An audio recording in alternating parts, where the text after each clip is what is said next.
Hey guys, and welcome to the fourth installment of Stats Chat. It's been a really busy week here, particularly with the launch of the A Song of Ice and Fire Guild, which I hope you're all aware of, and if not, then go and check it out straight after this. I'll put a link down below. You might even be watching this video through the A Song of Ice and Fire Guild. And that's been a really big collaboration between myself and a lot of other content creators, which I'm really happy to be a part of.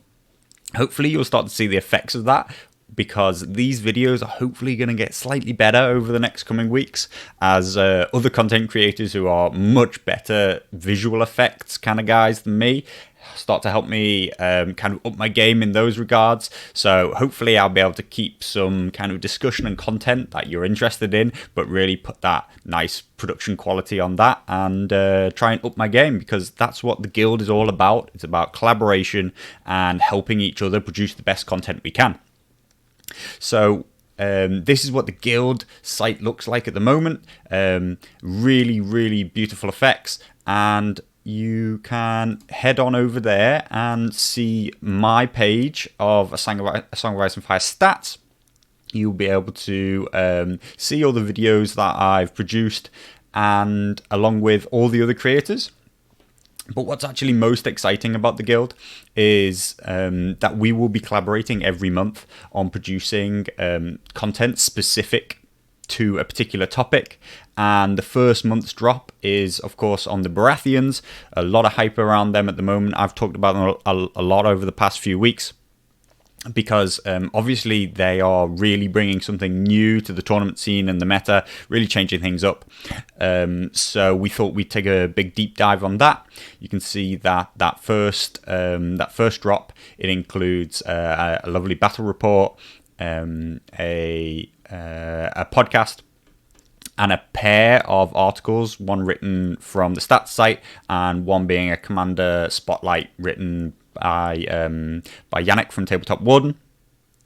So all that comes together to create a single kind of topic that will be looked at in any given month. And I don't think I'm supposed to give you any spoilers for what the next month will be, but we'll be looking at another faction. And I'm sure there will be more creators involved again, and you can expect that kind of that level of new guild specific content every month. Heading on over to talk about the meta, because that's obviously why we're actually here and what the stats site really looks to do. We've seen some big changes there. The Starks have finally taken top spot. I think a lot of people believe that they've been strong for a very long time. And we've seen in the NRG event that they are quite dominant towards the top of the standings. This is, when you look at those lists, a very specific kind of build, which is looking actually at about 9 and 10 activations in the most part, which is pretty ludicrous when you consider that most of the factions outside of Free Folk are only really putting armies on the board with 7 and 8 activations. What's interesting to me when we look at these power rankings is that the Starks in the NRG event have the highest average activation count. They're coming in at number 1. Free Folk show the second highest activation count, almost the same. They're ranked number 2. Then we have Lannisters, Night's Watch, Neutral, and Baratheons, who all sit at a very similar activation count. And Lannisters seem to be pushing themselves away a little bit. They are starting to separate themselves from that pack. And Baratheons have had a very bad week, but we'll come to that. But the next chunk of 3, 4, 5, and 6 all have very similar activation counts. And we see them in no specific order, constantly changing places. And finally, the Targaryens, with quite expensive base units and very few options at the moment, have entered the TTS event with the lowest activation count by a significant margin, and they are dead set in last in the power rankings. They are dead set in last in the competition, and they have a dreadful win rate of in the teens. It's probably around 14%, which is way lower than what their average win rate has been measured to be, what has been recorded in more casual games. So I think in a competitive setting, the Targaryens are just not really able to compete. Looking more specifically at the Starks, we've seen them jump up a huge margin with a plus 40 this week. That's a really big swing in only 7 days. And in the past 7 days, with 45 submissions, they are so popular right now. They are winning 66.67% of those games. 2/3 of all results. It even includes a draw, which it doesn't count as a win. It counts as a loss, so that's irrespective of its draw. It wins 66% of all games. They are doing very well against every faction except Free Folk. They still maintain a less than 50% win rate against Free Folk, and I think that what's done them very well in the NRG TTS event is that the Free Folk players have not done particularly well. The Free Folk have struggled in the event, and what's interesting is that Free Folk with an equally high activation count and Free Folk trappers and lots of other movement mechanics, they are one of the few factions that can really marginalize the Starks and particularly marginalize the Direwolves. So their underrepresentation, both in the number of entries and also maybe in their positioning high up the table, has helped the Starks really dominate. In terms of commanders, Rob has continued to absolutely dominate the Stark march to number one. The Stark control of the way other people are playing. The fact that he brings another activation seems to be very key. It's similar to everybody else's choice to be able to bring an NCU commander, to bring a free activation, to bring extra activation parity, to not be dominated in that phase of the game. But Rob is able to do it while being an on-field commander, allowing him to also gain advantages in game modes against factions that would otherwise be forced towards that NCU commander just for activation number. So we'll look at Rob a little bit more in a second. Baratheons, on the other hand, have had a terrible week. They were up there they'd basically managed to achieve a 0 flat rating again. They were considered completely competitive, completely balanced for a while, and then it's been a bad week. In the last 7 days, they've only won 30% of their games.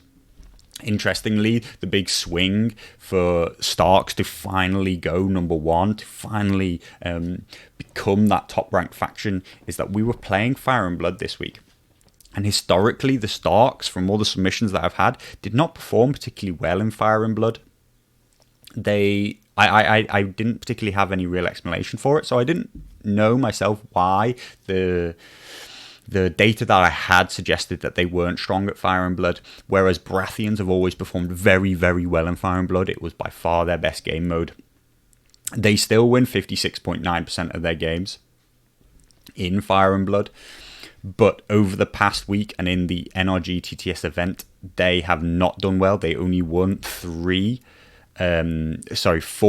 of 12 games in Fire and Blood, 33%, massively skewing against what they had historically done. Whereas the Starks massively outperformed their previous Fire and Blood performances, which is what really broke them into being good at every game mode and catapulted them into number one. So that's quite an interesting change in dynamic there. And it's interesting that basically Fire and Blood remains the Baratheons' strongest game mode by submission, by statistics, but they have not seemed to be able to do well in the tournament. That said, we do still have a Baratheon in the final, and he has still gone unbeaten, and he did manage to win in Fire and Blood. So everything is possible, but at the moment, it looks like Starks are quite dominant.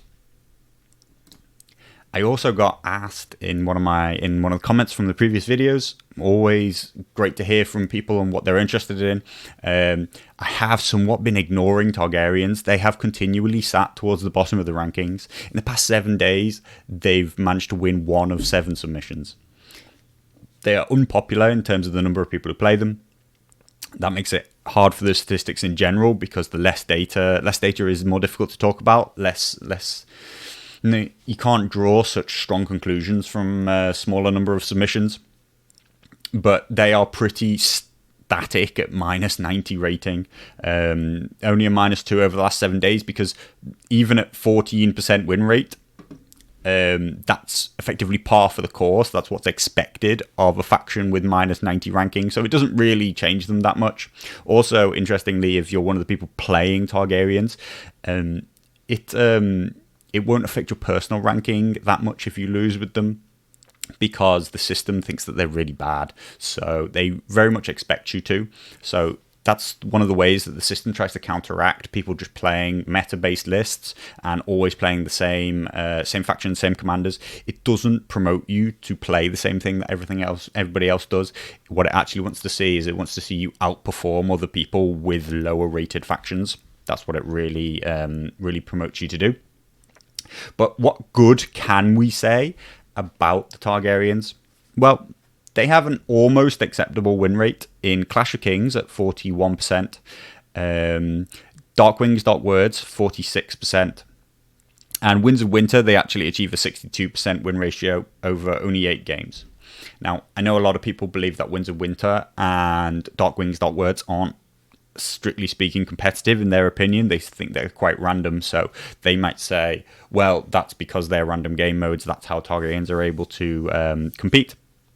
But for me, what it actually says is it's well known that Clash of Kings, Winds of Winter, and Darkwings, Dark Words are all game modes that really favour cavalry-based units. Those additional activations, being aggressive and moving up the table and taking ground, are all things that these game modes need the most. So that's why they're able to perform quite well in them at the moment. But like I say, what's really holding them back seems to be this activation problem. They seem to be really struggling to even field 7 activations, whereas most factions field 7 with relative ease, and they push themselves into an 8 often, at least in one of their 2 lists, to be competitive. And the Targaryens are struggling because they don't even have a 5-point base unit. They're going to have to rely on Stormcrow mercenaries or cutthroats to achieve that 5-point combat unit drop. There is, of course, Jorah, and I think that he is actually being overlooked. Do I think he is worth 3 points? No, but I think to be able to buy a 3-point activation is very important to the Targaryens, and therefore he de facto becomes an acceptable choice for you, an acceptable option, just because you need an activation more than you need anything else. It's just unfortunate that he pairs up incredibly badly against the dog. Most of the direwolves can actually kill him, particularly if you're talking about devastating impact or something like that. That will just be an instant death. If he starts on the table opposite Summer, he best run away. But really, my issue with the Targaryens is you can, of course, say, oh, well, they're missing some things in the TTS event, the NRG event, sorry. They didn't have Targaryens Heroes 1, which are now available for most of the tournaments that are ongoing. They have, of course, been spoilt pretty much entirely. I actually have 2 boxes sat just behind me. I've managed to get my hands on them, which I was very lucky to do. The problem is I don't think that it solves their problems. They don't bring an NCU commander, no extra activation there. They have gained a few more NCUs, but none of them are 3 points, so that's not going to help. They're still looking at 4-point NCUs, and I think that often the neutrals are still as good, if not better, choices for them. And really, they're a cheap activation, 4 to 5 point activation away from being able to field anything particularly competitive at the moment, in my eyes. So what's that last week done to our commander power rankings? Of course, Rob has once again had a big week, and he has managed to take number 1 spot back from the High Sparrow, who had it for a brief moment in time. The High Sparrow has not performed badly, but Rob has again continued to perform incredibly well. He was actually for a brief period at plus 101, the first commander ever to break either the plus or minus 100 rating kind of barrier. That'd be something of a new phenomenon on the site, and really shows that he's very dominant at the moment. even in their absolute heights, Harmer for the Free Folk was not achieving such a high rating, and no faction has managed to achieve it either, though the Targaryens at -98 are also doing something pretty close. Rob is currently at a 98 ranking, but we see the High Sparrow also up there, and Harmer continues to slip down, and she has actually gone down below Joffrey now, who has continued to have a relatively good week and is generally surprising me as continuing to do well in a competitive setting. I think it's possibly coming from a relatively few number of players. And it also might well be promoted by some of the TTS events allowing the use of the Mountain That Rides, who I think really opens up the space for the Lannisters to build those 8 activation lists which are a lot stronger than if they are reliant on not having that 4-point combat unit choice. Their combat units are coming in mostly at 6 points, because you're wanting those guards to have a guard captain, or the poor fellows to have either a champion of the faith or maybe a King's Guard attachment. So they've generally struggled to get units on the board for anything less than 6, but the Mountain That Rides really opens up that list building opportunity for them to build a higher variety of lists that can take on more different opponents. So let's talk about Rob, because he is both the week's highest performer and also currently dominant in the meta. He is by far the most chosen commander, by far the most played commander, and he is really marginalizing the lists that other people can build, because he effectively brings these activations that you need to consider when you build your list of, can I play against one of these 9 or 10 activation Stark lists? And if not, then you're probably not able to compete on a competitive level in a tournament because of how popular they are. It's actually, in my opinion, not actually a huge issue of how strong they are, because they're not unbeatable. It's an issue of how popular they are and how everybody else is being forced to build lists around expecting to meet them, not just once, but multiple times in a tournament. His overall win rate is 61%, which is not too bad for game balance, we should say. It's not unbeatable, but he is strong at all game modes that we've recorded. All the major game modes he's very good at, and specifically Dark Winds, Dark Words, which is known to really play well into high activation count and cavalry. So between Rob, Grey Wind, and some Stark Outriders, you've really got the game in your favour there. Across his factional matchups, it's interesting that the only thing that he struggles against is the Free Folk. So we have a not insignificant number of submissions against the Free Folk, but he only wins 26% of the time. Interestingly, the Free Folk are the one faction that can bring enough activations that he doesn't out-activate his opponent, and also they, in the Trappers and a few other options, they really have ways to marginalize the Direwolves to make it more difficult for the Stark player to maneuver, gain control of the board, and put a huge risk on the Stark player that they may just lose a Direwolf at any given time if they're not careful, and sort of pushes the Direwolves to the back of the activation zone. They're still powerful because they can still activate and pass, but in general, Free Folk of very specific builds seem to be the best counter to Rob at the moment. What can we actually do about Rob? And so I guess where that comes to is Harmer.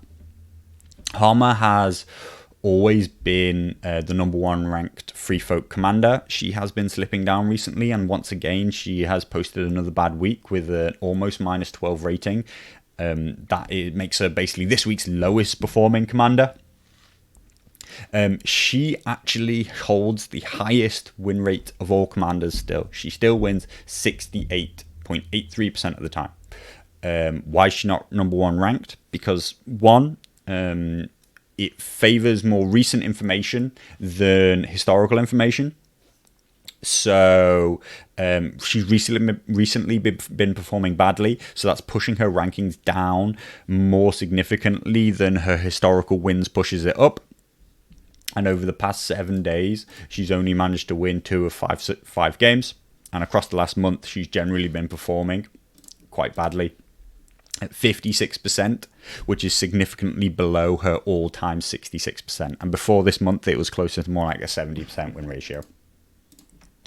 So if she's trending on her way down, whatever was her useful ability, what made her good in the first place, and what that really is that she is, and free folk in general, are probably the strongest counter to the Stark Direwolf spam.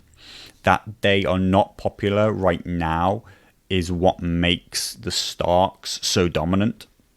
That there aren't equal footings of all factions makes the Starks have free reign, and that the free folk in generally are quite marginalized means that we see the Starks running rampant. Their problem is that the free folk have some really bad game modes on top of some really brilliant game modes, and Harmer specifically. So Fire and Blood is really, really bad for her with only a 20% win ratio. So you do make it very hard for yourself to win a tournament if you enter with free folk and it includes Fire and Blood. That's why the Starks are so much more popular.